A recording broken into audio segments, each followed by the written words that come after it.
오늘은 출애굽기 39장 1절로 21절의 말씀을 살펴보겠습니다. 출애굽기 39장 1절로 21절의 말씀입니다. 오늘 우리가 함께 살펴볼 출애굽기 39장 1절에서 21절의 말씀은 하나님께서 모세에게 명령하신 대제사장 아론의 예복을 만드는 과정을 상세하게 기록하고 있습니다. 이 본문을 읽다 보면 마치 눈앞에서 화려하고 정교한 옷이 한 땀 한 땀 지어지는 듯한 생생한 생동감을 느끼게 됩니다. 하지만 이 예복은 단순히 아름답고 화려한 옷 이상의 엄청난 영적인 비밀을 또 은혜를 담고 있다는 것을 오늘 발견할 수 있을 것입니다. 오늘 이 시간 대제사장의 옷에 담긴 깊은 의미를 살펴보며 우리를 향한 하나님의 크고 놀라운 사랑을 가슴 깊이 새기는 그런 시간이 되기를 소망합니다. 1절에서 7절 말씀을 우리 다 같이 읽겠습니다.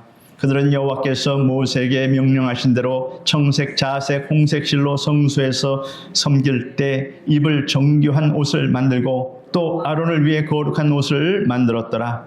그는 또 금실과 청색, 자색, 홍색 실과 가늘게 꼰 배실로 에봇을 만들었으되 금을 얇게 쳐서 오려서 실을 만들어 청색, 자색, 홍색 실과 가는 배실에 섞어 정교하게 짜고 에봇에는 어깨 바지를 만들어 그 두 끝에 달아 서로 연결되게 하고 에봇 위에 에봇을 매는 띠를 에봇과 같은 모양으로 금실과 청색, 자색, 홍색 실과 가늘게 꼰 배실로 에봇에 붙여 짰으니 여호와께서 모세에게 명령하신 대로 하였더라.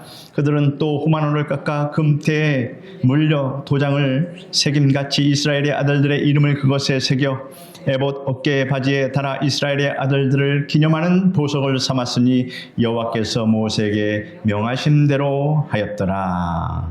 아멘. 1절에 보면 그들은 여호와께서 모세에게 명령하신 대로 청색, 자색, 홍색 실로 성소에서 섬길 때 입을 정교한 옷을 만들고 또 아론을 위해 거룩한 옷을 만들었더라 라고 말씀하고 있습니다. 여기서 가장 눈에 띄는 표현은 바로 여호와께서 모세에게 명령하신 대로라는 구절입니다. 여호와께서 모세에게 명령하신 대로. 오늘 본문 전체를 관통하는 핵심적인 영적 진리가 바로 이 순종에 있다라고 하는 것입니다. 5절, 7절, 21절에서도 끊임없이 여호와께서 모세에게 명령하신 대로 하였다라고 반복하여 선포하고 있습니다. 대제사장의 옷은 사람의 생각이나 그때 유행하는 유행 혹은 화려함을 과시하기 위한 사람이 디자인한 그런 옷이 아니라는 것입니다. 철저하게 하나님의 설계와 계획 그리고 그분의 명령에 따라서 지어진 완벽한 순종의 절정체였습니다. 우리 신앙생활의 기초도 여러분 이와 같아야 한다는 것을 말씀하고 있습니다. 내 생각과 내 경험이 앞서는 것이 아니라 하나님의 말씀이 우리 삶의 유일한 설계도가 되어야 하는 줄 믿습니다.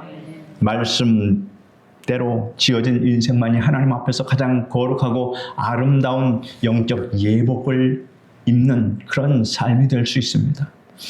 이제 본격적으로 대제사장의 예복, 특히 에봇과 흉배에 담긴 그 은혜를 나누고자 합니다. 에봇과 흉배에 담긴 그 뜻이 무엇인가를 우리가 오늘 잘 살펴봐야 합니다.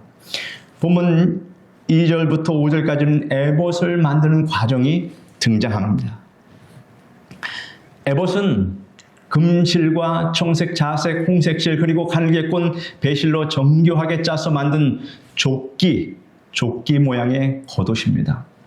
특별히 금을 얇게 쳐서 오려 실을 만들어 다른 색상들과 섞어 짰다는 것은 이 옷이 얼마나 찬란하고 영광스러운지를 보여줍니다. 그런데 이 에봇의 가장 중요한 부분은 바로 어깨바지입니다.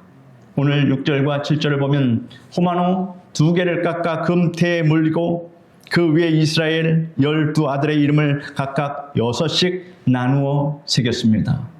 호마노는 오늘날 우리가 흔히 알고 있는 오닉스라고 하는 아름다운 보석입니다. 그리고 이 두 보석을 에봇의 양쪽 어깨에 달아서 이스라엘의 아들들을 기념하는 보석으로 삼았습니다. 성도 여러분, 성경에서 어깨는 무엇을 상징합니까? 어깨는 힘과 능력을 상징하며 동시에 무거운 짐을 짊어지는 책임의 자리입니다. 대제사장은 이스라엘 12지파의 이름을 자신의 양 어깨에 짊어지고 지성소로, 즉 하나님 앞으로 나아갑니다. 이것은 곧 우리의 영원한 대제사장이신 예수 그리스도의 모습을 완벽하게 예표하고 있습니다. 영원한 대제사장이 바로 우리 주 예수 그리스도이십니다. 길 잃은 양을 찾아 헤매던 목자가 마침내 양을 찾을 때 기뻐하며 그 양을 어깨에 메고 돌아오는 누가복음 15장의 비유가 생각이 납니다. 예수님께서는 연약하고 부족한 우리들의 이름을 당신의 강하고 능력 있는 어깨에 친히 짊어지셨습니다. 우리가 인생의 무거운 짐에 눌려 쓰러질 때 주님은 우리의 짐뿐만 아니라 우리 자신을 안아서 당신의 어깨에 올려놓으십니다. 나의 연약함, 나의 아픔, 그리고 나의 남모르는 그런 눈물과 한숨까지도 주님의 어깨 위에 올려져 있음을 여러분 믿으시기를 바랍니다. 이 은혜를 깨달을 때 우리는 세상이 알지 못하는 참된 평안과 위로를 경험하게 됩니다. 이어서 8절부터 14절까지에는 에봇 위에 덮인 흉패에 대해서 말씀하고 있습니다. 8절로 14절의 말씀을 같이 읽겠습니다. 그가 또 흉패를 정교하게 짜되 에봇과 같은 모양으로 금실과 정색, 자색, 홍색실과 가늘게 꼰 배실로 하였으니 그것의 길이가 한 뼘, 너비가 한 뼘으로 네모가 반듯하고 두 겹이며 그것에 네 줄 보석을 물렸으니 곧 홍보석, 황옥, 녹조시 첫 줄이요, 둘째 줄은 석류석, 남보석, 홍만호요, 셋째 줄은 호박, 백만호, 자수정이요, 넷째 줄은 녹보석, 호만호요, 벼곡이라 다 금태에 물렸으니 이 보석들은 이스라엘의 아들들의 이름 곧 그들의 이름대로 12이라 도장을 새김같이 그 12지파의 각 이름을 새겼으며 결단코 가볍게 넘길 수 없는 참으로 가슴 벅찬 은혜의 말씀이 이 흉패에 깊이 숨겨져 있습니다. 흉패는 한 뼘 길이의 정사각형 모양으로 그 안에는 12개의 영롱한 보석이 4줄로 박혀 있습니다. 홍보석, 황목, 녹조부터 시작해서 마지막 벼곡에 이르기까지 참으로 다채롭고 아름다운 보석들입니다. 본문 14절은 이 보석은 이스라엘의 아들들의 이름 곧 그들의 이름대로 12이라 도장을 새김같이 그 12지파의 각 이름을 새겼으며 라고 증언하고 있습니다. 보석 하나하나에 이스라엘 백성들의 이름이 선명하게 새겨져 있었습니다. 그런데 여러분, 이 흉패가 위치한 곳이 어디입니까? 바로 대제사장의 가슴, 심장이 뛰는 그곳입니다. 어깨가 능력과 짐을 상징한다면 가슴은 끓어오르는 생명과 멈출 수 없는 사랑을 상징합니다. 대제사장이 이스라엘 백성들의 이름을 가슴에 품고 하나님 앞에 섰듯이 우리의 대제사장이신 예수님은 십자가를 지실 때 우리 각 사람의 이름을 당신의 심장에 새기셨습니다. 여러분 한번 상상해 보십시오. 여기에 모인 우리 성도님들의 이름이 주님의 가슴에 영롱하게 빛나는 그 보석으로 박혀 있다고 생각해 보십시오. 대제사장의 흉패는 그것을 상징하고 있는 것입니다. 때로는 내 삶이 길가에 버려진 흔한 돌멩이처럼 초라하게 느껴질 때가 있습니다. 누구 하나 나를 알아주지 않는 것 같아 짙은 고독과 외로움이 밀려올 때가 있습니다. 그러나 주님은 오늘 우리에게 말씀해 주십니다. 너는 내 가슴에 품은 보석이다. 내가 너의 이름을 나의 심장에 지워지지 않는 도장처럼 새겼다 라고 오늘 말씀해 주십니다. 이사야 49장 16절에서 하나님은 내가 너를 내 손바닥에 새겼다 이렇게 말씀하셨습니다. 오래전 한 시골 마을에 자녀가 도시로 떠난 후에 매일 어머니가 우편함에 서성이고 계셨습니다. 글을 읽지 못하는 어머니의 품속에는 자녀가 보내온 낡은 사진 한 장이 헝겊에 고이 쌓여 있었습니다. 보고 싶을 때마다, 힘들 때마다 품속에서 자기 자녀의 사진을 꺼내 쓰다보면서 눈물로 자녀를 위해서 기도했습니다. 이것이 어머니의 마음입니다. 멀리 떠나보낸 어머니, 지금처럼 통신수단이 발달해서 화상 전화도 할 수 없는 그때는 오직 편지의 소식을 기대할 수밖에 없는 그때 얼마나 애절한 심정으로 그 소식을 기다렸겠습니까? 여러분, 우리 주님의 사랑이 이와 같습니다. 아니, 그보다 훨씬 더 깊고 위대합니다. 주님은 결코 우리를 잊지 않습니다. 우리도 결코 주님을 잊을 수 없습니다. 여러분의 이름표가 예수 그리스도의 가슴에서 맥박과 함께 뛰고 있음을 기억하시길 바랍니다. 이 12 보석의 영적 의미를 깊이 묵상해보면 더 큰 감동이 몰려옵니다. 12지파는 각자 성격도 달랐습니다. 하나님 앞에서의 모습도 다 제각각이었습니다.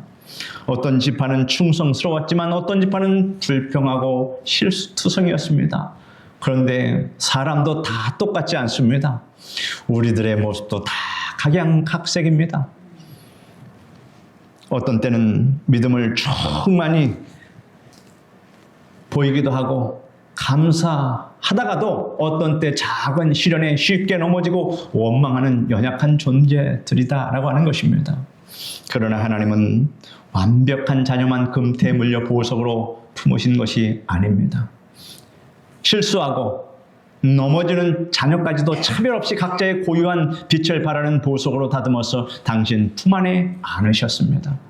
교회는 이처럼 다양한 보석들이 예수님의 가슴 안에서 모여 하나의 찬란한 빛을 내는 거룩한 공동체라고 하는 사실을 꼭 아시기를 바랍니다. 내 옆에 있는 성도도 주님이 가슴에 품으신 존귀한 보석임을 기억하고 서로를 깊이 사랑하고 섬겨야 합니다. 그래서 주님이 서로 사랑하라. 내가 너희를 사랑한 것이 서로 사랑하라. 서로 달라도 다 품고 사랑하라. 그렇게 말씀하셨습니다. 이제 마지막으로 본문 15절로부터 21절의 말씀을 살펴보겠습니다. 15절로 21절의 말씀을 같이 읽겠습니다. 그들이 또 순금으로 노끈처럼 사슬을 따 흉패에 붙이고 또 금태 둘과 금고리 둘을 만들어 그 두 고리를 흉패 두 끝에 달고 그 따은 두 금 사슬을 흉패 끝 두 고리에 꿰매었으며 그 따은 두 사슬에 다른 두 끝을 에봇 앞 두 어깨바지에 금태에 메고 또 금고리 둘을 만들어 흉패 두 끝에 달았으니 곧 그 에봇을 마주한 안쪽 가장자리에 달았으며 또 금고리 둘을 만들어 에봇 앞 두 어깨바지 아래 매는 자리 가까운 쪽 곧 정교하게 짠 에봇띠 위쪽에 달고 청색끈으로 흉패고리와 에봇고리에 꿰어 흉패를 정교하게 짠 에봇띠 위에 붙여서 에봇에서 벗어지지 않게 하였으니 여호와께서 모세에게 명령하신 대로 하였더라. 이 구절은 흉패가 에봇에서 떨어지지 않도록 단단히 매는 그 작업을 묘사하고 있습니다. 순금으로 따은 사슬과 청색 끈으로 흉패의 고리와 에봇의 고리를 아주 견고하게 연결하고 있습니다. 21절 하반절에 그 이유를 정확하게 기록하였는데 에봇에서 벗어지지 않게 하였으니 라고 말하고 있습니다. 아무리 아름다운 보석이라도 떨어져 나가 잃어버리면 무슨 소용이 있겠습니까? 흉패가 에봇에서 벗어지지 않게 단단히 묶었다는 것은 우리를 향한 하나님의 사랑이 결단코 끊어지지 않는 영원한 끈으로 연결되어 있다는 이 사실을 상징합니다. 환난이나 곤고나 박해나 기근이나 적신이나 위험이나 칼이랴. 사도 바울이 로마서 8장에서 피토하듯이 외쳤던 그 위대한 선언이 이 예복의 끈에 담겨 있습니다. 아버지의 그 사랑에서 끊을 자 없다라고 하는 것을 말씀해 주고 있습니다. 내가 주님을 붙잡는 손에 힘이 빠져 놓칠 것 같은 그 순간에도 주님께서 친히 황금 사슬과 청색 끈으로 나를 당신의 가슴에 단단히 동여 매고 계십니다. 지금까지 제사장의 옷에 얽힌 은혜의 실타래를 제가 설명해 드렸습니다. 성도 여러분, 나의 무거운 짐을 대신 지시는 주님만 의지하시길 바랍니다. 내 이름을 심장에 새기신 예수님의 사랑을 잊지 마십시오. 나를 결코 놓지 않으시는 주님만 믿고 끝까지 살아가십시오. 우리의 구원은 내 행위의 온전함에 달려있는 것이 아니라 나를 품으신 예수 그리스도의 완전하신 사랑에 매여 있는 줄 믿습니다. 사랑하는 성도 여러분, 우리는 비록 이 땅에서 때로 힘들고 벅찬 나그네 같은 길을 걸어가고 있습니다. 그러나 우리의 신분은 대제사장이신 예수님의 양 어깨에 올려진 존귀한 자요, 그분의 뜨거운 심장에 박힌 빛나는 보석이라고 하는 사실입니다. 예수님께서 우리를 가슴에 품고 지금 이 순간에도 하나님 우편에서 우리를 위해서 기도하시고 간구하고 계십니다. 오늘 이 예배의 자리가 주님의 따뜻한 품, 그 은혜의 흉패 안에 우리가 안겨있음을 확인하는 그런 복된 시간이 되기를 바랍니다. 그래서 어떤 시련이 와도 주님의 품에 안겨서 결코 떨어지지 않는다는 이 영광스러운 확신을 가지고 흔들림 없이 믿음의 길을 걸어가시기를 바랍니다. 그리고 나를 어깨에 메시고 가슴에 품으신 주님의 그 십자가 사랑을 의지하여 승리하시는 우리 모든 성도님 되시기를 간절히 축복드립니다. 기도하겠습니다. 거룩하신 하나님 감사합니다. 대제사장의 그 예복이 우리에게 어떤 의미를 주는지, 하나님께서는 왜 그렇게 다 디자인하시고 그것을 성경에 그대로 기록하게 하시고 우리에게 알게 하시는지 오늘 이 말씀을 통해서 진정 깨닫게 됨을 감사합니다. 예수님은 우리 한 사람 한 사람을 그 가슴에 보석과 같이 새겨놓고 우리를 품어주심을 감사드립니다. 예수님의 그 크신 사랑을 우리가 잊지 말고 변함없이 예수님을 나의 주여 나의 그리스도 살아계신 하나님의 아들이심을 믿고 고백하는 우리 성도들이 다 되게 도와주시옵소서. 예수님의 이름으로 기도드립니다. 아멘.